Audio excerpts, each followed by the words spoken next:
22 guys we got signed. You know, one of the questions everybody always asks me is, do we have any left? We always keep a couple after signing date for, you know, guys who fall off.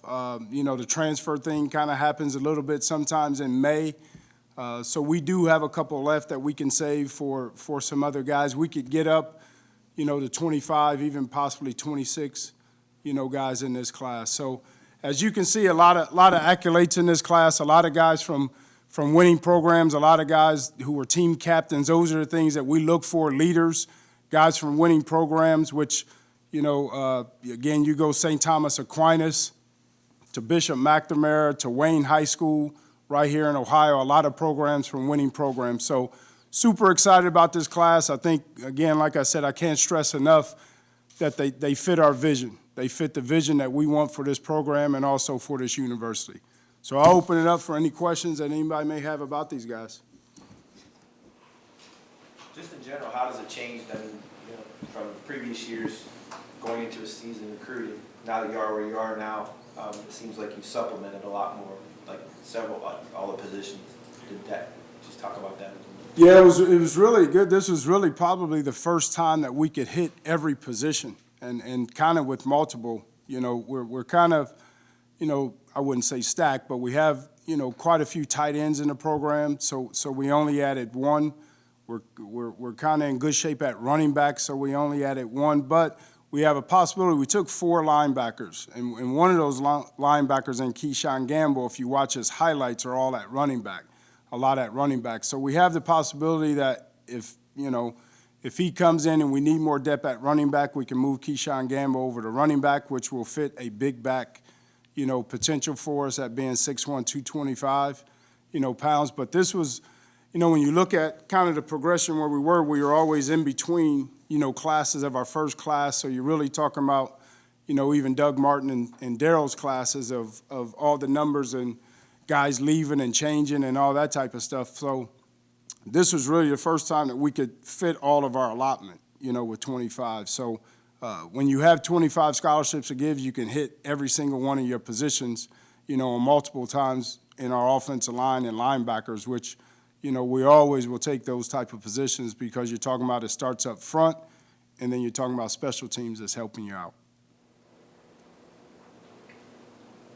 How about you switched offenses and talk about that. I mean, obviously you're looking at a little bit different type of player in some positions, offensively.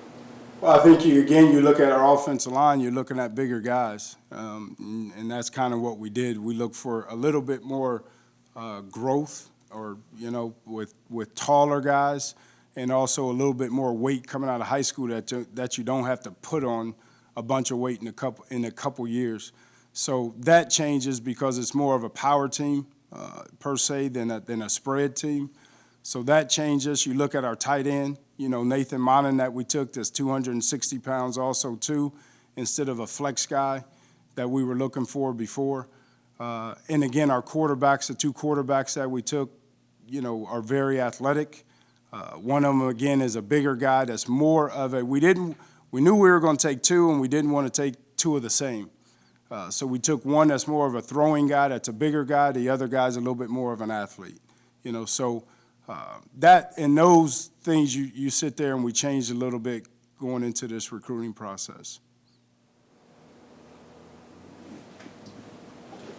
Coach, you said you don't offer, you know, a lot of guys. Yeah. How many guys did you offer? You know, I don't know exactly, but you know, we knew that this was going to be a big class for us as far as 25. You know, we can get up to 25 guys. So I would probably say 60. You know, 60 guys, to where a lot of guys will throw out a bunch of offers with people that they haven't even met. You know, we don't do it in that light. We actually get to meet the guys, go see them, go size them up before we sit there and throw offers at them. Because, again, there's a lot of great players out there. There's a lot of good players, but do they fit in what we are about, what this program is about, and, again, what this university are about? So those are the things that we kind of go far and beyond before we throw a bunch of offers out there at guys. So I would say probably on an average, right, Mark, probably about 60, 65 guys to get to 25. Coach, when you say our kind of guys, you've mentioned that a few times, what exactly does that mean? You know, tough blue collar. I mean, you know, really represent what Kent State. When I think about Kent State and I go back to, you know, the history of this football program, is talking about tough, hard-nosed guys, blue collar guys, guys who want to do things right, you know, on and off the field, guys who are academically motivated. Those are our kind of guys. Two junior college guys. First of all, let's talk about, Ross, the wideout. The position, it obviously would make sense that you want somebody that can come in and contribute right away based on who you have coming back. Is that kind of what was the thought process there? Yeah, and really looking for an older guy, a more mature, you know, guy, not somebody that's already kind of developed, to add the depth instead of adding it with a high school kid. You know, so that's where Dante came into play for us. And really, we set that early, that we were going to get a junior college, you know, wide out, or a transfer is really what we were looking at. And we didn't really look at a lot of high school kids. You know, you get always phone calls of different guys coming in. So, you know, Jonathan Moore, with the relationship that I have with Coach Harry at St. Thomas Aquinas, called, you know, on a kid that, you know, we didn't feel that we could pass up on. And everything. He reminds me when if you watch the Patriots with Julian, things that they did with Julian, things that they do with you know, guys like Wes Walker and those type guys. That's really what he is. He isn't a burner, but he's a possession type guy. So we kind of wanted an older guy, and then Jonathan kind of came around that we didn't feel that we could pass up on, but we definitely went into it thinking that we wanted a junior college or a transfer guy at wideout. And then the other guy is an interesting, I read about him, he's been out of football for a while. Just kind of talk about Anthony. Yeah, Anthony McCray is a kid from California. Again, you know, with Chris Fairchild leaving, it's hard to find a nose tackle, a true 300-pound nose tackle coming out of high school. Again, you're looking at a guy who's usually 265, 270, or if he's 300 pounds, he's, you know, not the 300 pounds that you want them to look like, you know, so you end up having to lose weight. So we knew we went into it again. That was a position that we wanted to go into with a junior college or a transfer guy. Anthony's a very unique story. He has a family. He has two sons that'll be coming out here with him, but very mature, you know, and that was the thing that we were looking at in that room. Was out of football. Now he's back in football. But again, he just fits in the mode that we want. When you meet him, he always has a smile. He calls himself a shy, you know, type guy, but he has a personality that light up this room. So looking forward to him for not only you know, the production on the field, but the maturity in that room. Coach, the Landis kid is kind of an interesting story. I mean, he's from Ohio, you know, right up around Lake Erie. Mm-hmm. He goes to high school in Pennsylvania. Pretty good commute there. Is he going to commute here? No, he's going to live on campus just like all the rest of us. But you know, it was a sacrifice his you know, parents made that they you know, I guess didn't want to go to a local high school. Went to Cathedral Prep, which is a very high academic school. Cam is a very high academic you know, person. Shoot, he may come here. 4.79. Yeah, 4.79 GPA. I don't know how they get the 4.7, you know, but he got there. You know, so it's very interesting listening to when you're going around, you know, campus and the academics, you know, we're going over our academic piece on how many questions, you know, Cam had himself, you know, about what we do here and everything. So, you know, again, sacrifice that his parents made. He's an unbelievable student, but he's also a very big, you know, football guy too. So very blessed to get, you know, someone not only at that caliber, but from that program that you can they're always going to have guys. So it'd be easier for us to go back in there and snag a couple guys from that program. Any of these guys jump out at you as people you think in particular might be able to come in and play quick? You always ask that question. I hate answering that question. You know, because And I say it like I always say it, that's the fun part to me about recruiting, because really the guys that you really think should it doesn't always work out that way. And somebody that you're sitting there saying, man, in a couple of years he's going to be a good player, and he shows up on campus and he blows you out, So, we always recruit guys who want to come in and play. I mean, we don't sit there and, we're not at the so-called schools that you can sit there and try to, wait 2 or 3 years to sit there and have them develop. We want guys who want to come in and compete right now. Not only just for their sake, but for our team's sake. Competition only makes you better. And when you sit there and you have a guy behind you that can push you and take your spot on the day that you're not doing a great job, it only makes the football team better. So that's where these guys, how many of these guys will, I have no idea. It's always easier for the skill positions to come in and to make an immediate impact, but we do have some bigger offensive linemen. Of course, Dante and Anthony, we expect to come in and help us right now and fill some holes. But that's the exciting part about it, is to kind of see how that plays out, to see who comes and helps you. Because I don't want to give any names.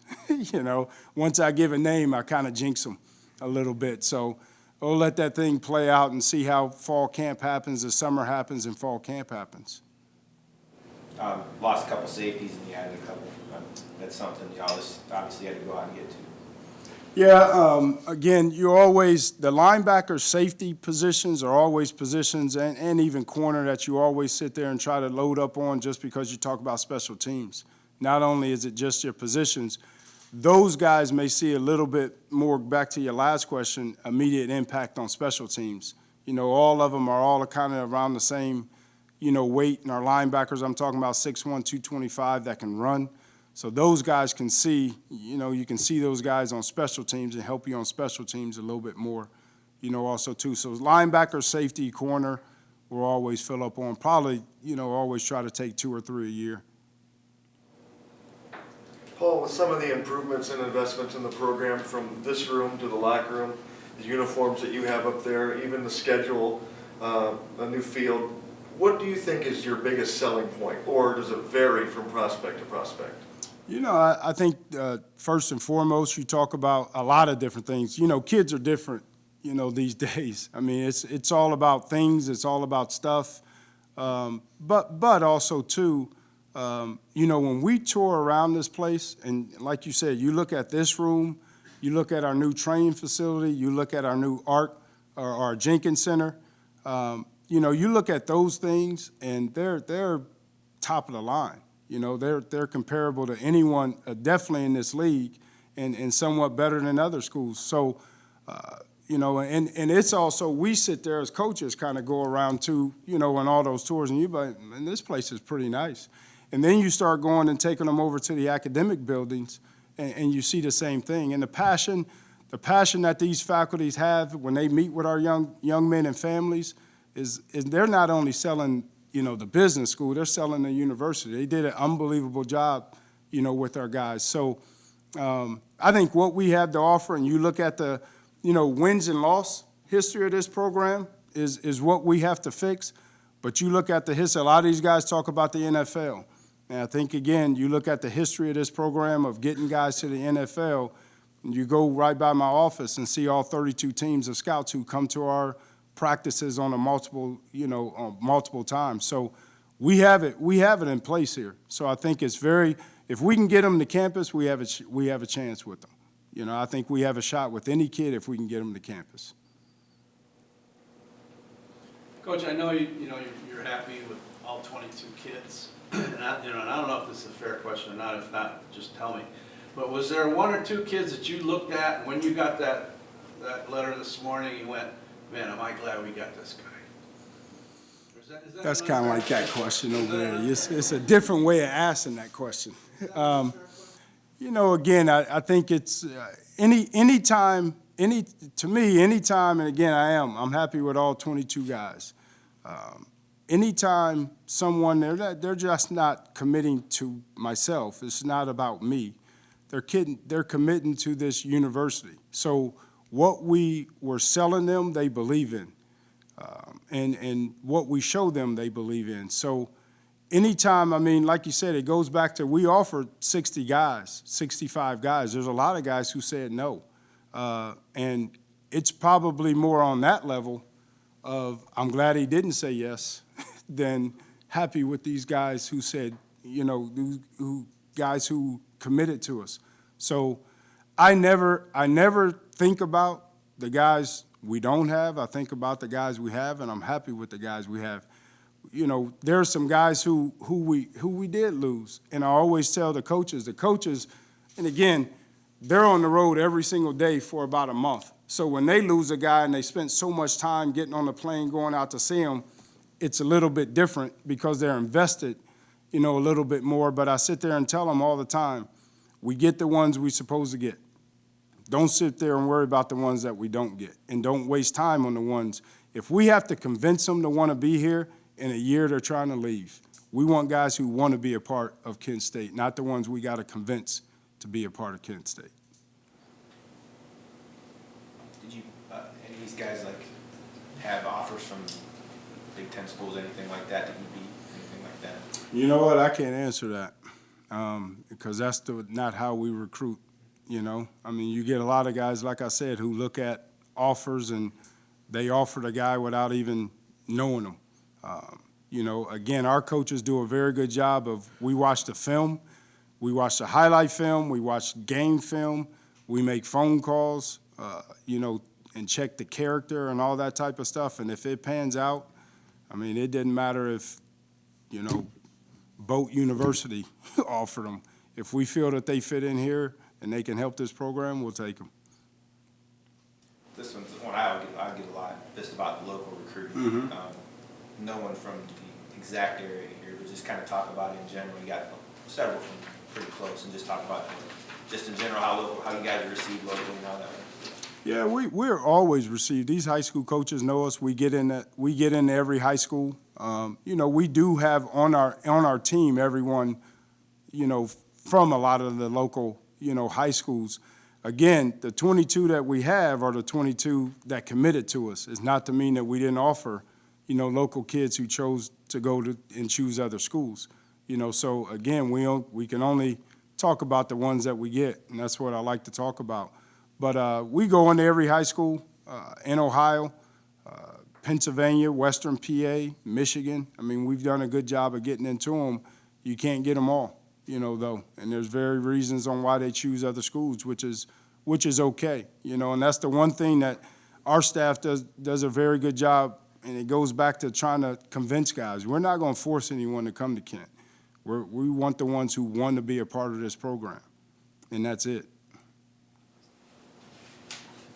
Interesting, you got the Phillips kid just based on the switch offensively.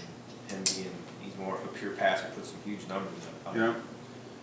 Was it hard to convince him that this can be a place for you based on the style you play? No, I don't think so. Because again, I think you look at, you know, last year was a little bit different with Nick, just because I think Nick will even be different, you know, down the road, because I mean, I wouldn't call it backyard football, but I mean, it was kind of like drop back, he ain't open, take off. You know, so I think it'll even be a little bit different. And everybody always asks the questions, did you really want to run your quarterback 40-something times? Well, no, that's not what we want to do. You know, so it's not that, you know, they're not going to be a part of running the football. They'll still be a part of running the football, but we're not trying to run them as much as we did. And you look at Will, and Will can still run. I mean, he's a big kid that can run for a first down, and that's really all we want out of our quarterback. If they go farther, we'll be in great shape. But, you know, that's kind of what – he still fits that mode of fitting in and what we're going with it, or where we're going with this offense. You mentioned you have a few left. Is there any other position in particular that you'd like to find somebody in? You know what? If we find an offensive lineman, that's definite for sure. Is we'll take another offensive lineman, probably an older guy. So we're looking for, again, another junior college or transfer, you know, guy as an offensive lineman, just again to bring in someone that can give us, you know, depth right away. And that's kind of really first and foremost, and then we just sit there and look at next best player available.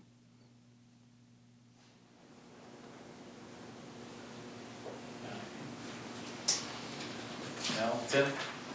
Anything else? Yeah, I got something. How important do you think it is to get, like, for example, Elvis Hines, who's from IMG Academy, like, to get a guy from such a prestigious school like that? So they get winning history. You know, recruiting, it's really good because recruiting, it kind of falls in that mode. Once you get a kid from a high school and you treat them good, and you treat them like we treat them here, and it's easier to go back. And because you build relationships with the high school coaches, you build relationships with the principals, the teachers. So when you come into school and you're recruiting another guy, it's you know, they feel comfortable at sending someone to your school. And that is a big deal in recruiting.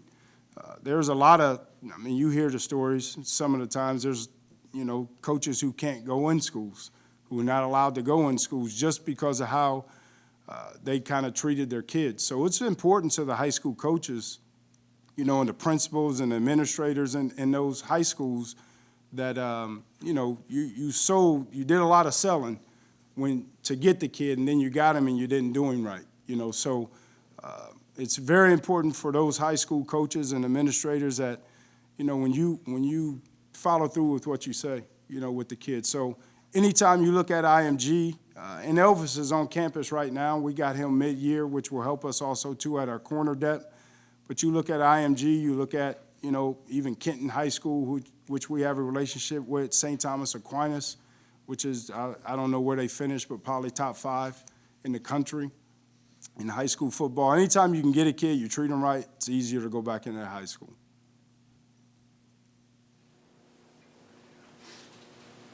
Anything else? All right, appreciate it. Go Flashes.